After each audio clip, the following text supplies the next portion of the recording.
everyone, welcome back to Triple Goddess Soapery. My name is Angela and today we will be making Litha. Litha is one of the soaps in the Sabbats Collection. It is the summer solstice, which happens right around June 20th every year, and it is the longest day of the year. Litha is fragranced with rose petals and sandalwood and some beautiful pink and green micas, and we will go through all of that during the making video. Litha is a festival to celebrate fertility and the return of the sun at its highest point in the sky and all kinds of other great things. I will post some links down below if you would like to follow those and read up on Litha. You can also take a look at last year's making video, which is right up here, right up there. And I talk a lot more about the whole festival and Litha and the summer solstice in that video if you'd like to go take a look at that too. So let's get to making the soap. We will be right back. And we're back. We're going to start with measuring out our fragrance oil. We are using rose petals and sandalwood from Windy Point Soaps. The scent notes are the sweetness of rose petals and peony blossom, combined with rain mist, lime leaves, and citrus zest, with base notes of sandalwood, tonka bean, and vanilla amber. It is a really nice fragrance. It's nice and light, a little floral, and it's quite well liked by my customers. And I had just enough. I use 5% fragrance oil in this particular soap, and I had 56 grams, so I just, 5.6% is basically what I'm using. So I used up all the rest. Now I have all my oils and butters melted down, and all I did was toss in my goat milk powder and my kaolin clay, and that's just going to sit there while I do all the rest of my measuring. I like to mix my mica powders with a little bit of the oils from the base recipe just to make them easier to blend later, so I don't have to worry about over blending or having any chunks or little bits of color that weren't well mixed.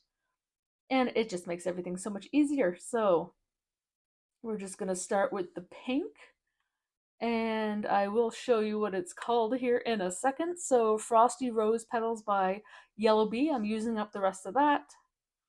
This color actually came from a de-stash from a local lady. Now we're going to use fresh green mica from Windy Point Soaps. I really, really like the look of this mica. It's really pretty, and it has a really nice sparkle to it. So we're going to put some of that in. I think that's a half teaspoon measure that I'm using there. And we're just going to mix it up, and it's just very simple. All the micas that I've ever purchased all blend really well in the oils like this, and it just makes life so much easier. So we're going to get those all mixed up. And while we're mixing, I'd like to take this opportunity to say thank you to my patrons.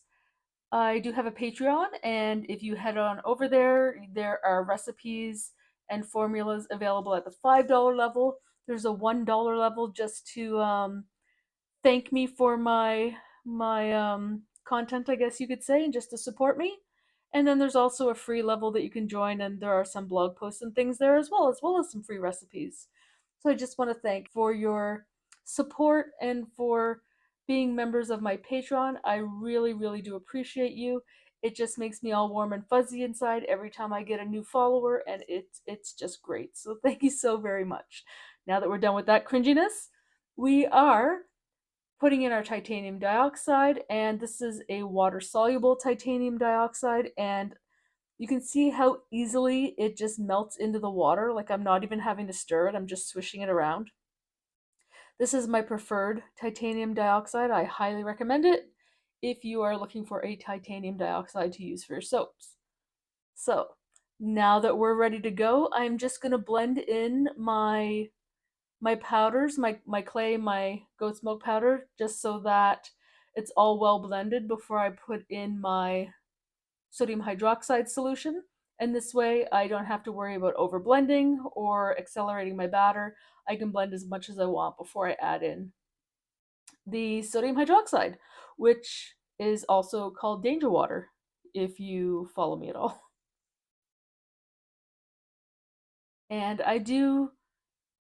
I do mix a lot more than you see on the screen. I actually try to trim my videos down and get rid of any fluff or standing around just to make the videos flow a little faster and not have any downtime.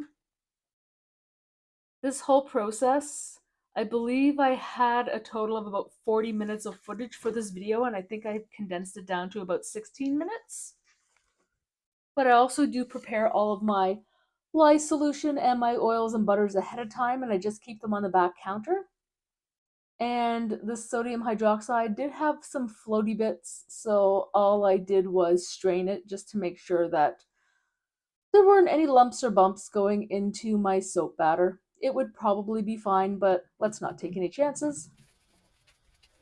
And all we're going to do now is just blend up until we're at a light to medium trace. And I do find when I'm using the in the pot swirl, which is my favorite swirl to do, that having your batter on a little thicker side actually makes a much more beautiful swirl, in my opinion. And I have a hard time waiting if the batter isn't accelerating fast enough. So you'll notice that a lot of my soaps may have a very wispy swirl, and that's because the batter was very fluid when I did my in the pot swirl.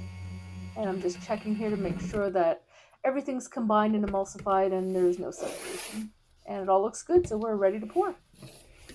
Basically, if I'm using 2 colors plus white, I'll put 1/4 of the batter in each of the colored bowls, and then half the batter I leave white. And I find that that gives me a really nice contrast, and it doesn't look as muddled. I don't know, that's what I like. And of course I boink the camera, but that's okay. And I'm just gonna get everything blended up.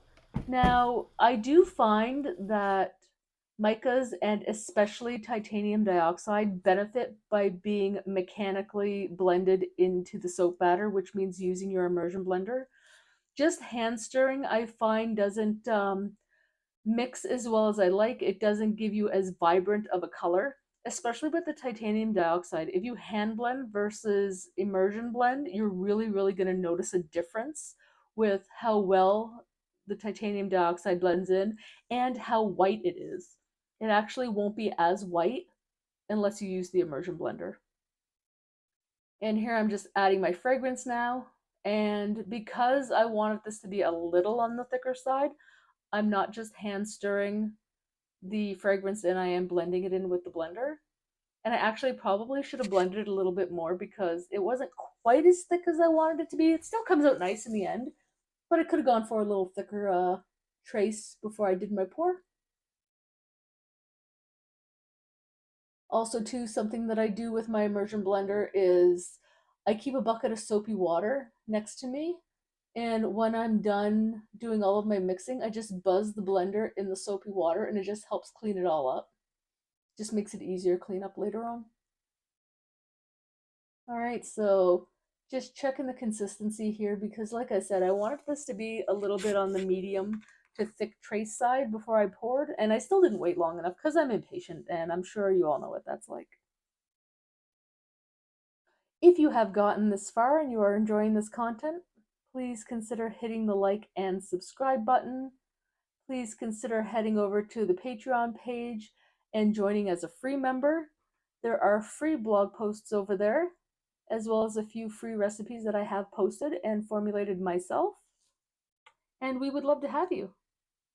It's also a great place to ask questions, although I do generally answer all the questions on YouTube. I don't so far have a problem with time that I can't take the time to answer questions, but on Patreon you will be more guaranteed to get an answer. So to do my in the pot swirl, all I'm doing is alternating the colors into the white.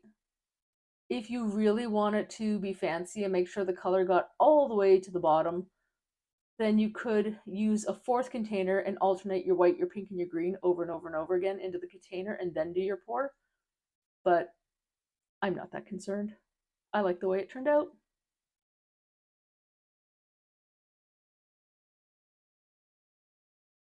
And I am definitely a little bit OCD when it comes to getting every little drop of soap into the bucket and into the mold. And I do try and spare you some of the scrapey scraping that I do, because no one needs to watch, 3 minutes of me just scraping soap batter out of a plastic bucket. Another thing I do recommend is using number 5 plastic, which is polypropylene. It is heat and chemical safe. And not only that, it's light. Like, I have fibromyalgia, and lifting glass containers is heavy. And also it's not safe. The sodium hydroxide can end up etching the glass, and eventually your pitcher may shatter, and that's quite dangerous. So yeah, besides the safety issue, just using plastic, it's just so much lighter and easier to deal with.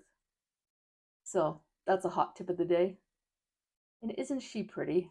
That pink is absolutely beautiful. I really like these pinks and greens. And there we go. Saved you from watching me scrape, scrape, scrape. Just gonna smack this down a few times. This helps with air bubbles and leveling out the top. And I always have a problem with texturizing my top. I never know when to stop, and I don't know exactly what I want to do. I will say that although this soap doesn't go in boxes, I just shrink wrap the Sabbats Collection. I don't like the tops being too high and peaked. I find that when the soap bars are cut, my personal opinion is they look kind of wonky. It just looks weird. So I just give it a light texture. And I'm also going to be putting a gemstone on top, so I don't want it to be too wonky on top either for placing my gemstones. This is Eco Glitter, biodegradable Eco Glitter. Wow, I can't speak tonight. In Twinkle Rose Gold. This comes from Windy Point Soap as well. It is really pretty, and it definitely gives a bit of a gold sheen to the top of the soap when it's done. You'll see that when I do the cut. And this is Moon Glitter. It's from the UK. It's a nice, chunky, biodegradable, plant-based eco glitter. And I picked this up on Amazon, and they do have all the INCI information on their website if you go look for that as well. Because you will need it if you will be selling or giving away your soap, because you need to have proper labeling, at least you do in Canada. And this, I think I got 7 or 8 different colored glitters in this package, and they're all beautiful. I really like this glitter a lot. So I have my rose quartz stones, and these are really big. These are a size medium from Stonebridge Imports. They're in Canada. They have an amazing selection of stones at a really great price. And if you sign up for a wholesale account, you'll get everything at 50%. So that's even better. The prices before the discount are good. The prices after the discount are amazing. And the shipping I find is really, really reasonable from Ontario to British Columbia. So I highly recommend them. I am not affiliated with them, but they are a wonderful Canadian company. There we go. We're just going to give it a spritz with 99% rubbing alcohol. And then I'm just going to toss this loaf of soap into the old Amazon box, throw a towel over it, and in a couple of days we're going to come back and cut it. Isn't she beautiful? Now, with the magic of television, that's only going to be a few more seconds for you, so stay tuned.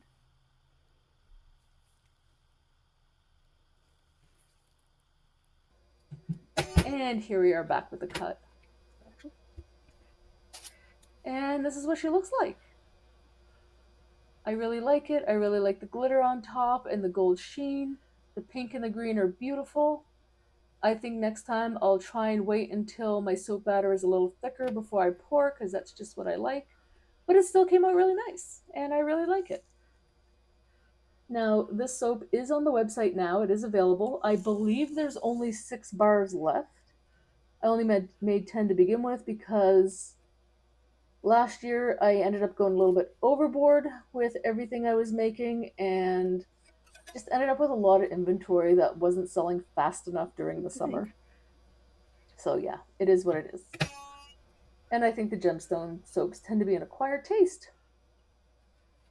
And I usually don't do every single step in a video, but I thought it would be fun this week to just record all the steps right from the mixing to the making, right through to the stamping and the packaging. So all of that is in this video. I lay down some saran wrap because these 3D printed stamps tend to stick. And this 3D printed stamp came from Curtis Merchandise on Etsy. She is a lovely lady in PEI. And she made my stamp for me. It was very reasonably priced, and I'm really, really happy with it. Although I would prefer an acrylic stamp, but this looks pretty good too. And here we are. This is what the soap looks like stamped. And I stamped this soap weeks after making it, so don't worry too much about making soap and stamping it. Like, I've stamped soap months later and it's been fine. Now, I do apologize for the camera angle. I'm still learning for the recording this kind of stuff for YouTube. But I'm using the National Shrink Wrap system. If you're in Canada, you can pick this up at Soap and More or from National Shrink Wrap system in the US. I do recommend going to Home Depot or somewhere though and getting yourself a heat gun, because the heat gun that I got with the shrink wrap system was kind of garbage, and I think I used it twice and it died. And this is also the biodegradable eco film, so good for the environment. And we're closing in on the end here, so I just want to say thank you so much for joining in. I hope you enjoyed this video. Please consider hitting that like and subscribe button for more soapy content, and I will see you back again soon. If you have any questions or comments, please leave them below. I hope you have a fabulous night and you enjoyed this video.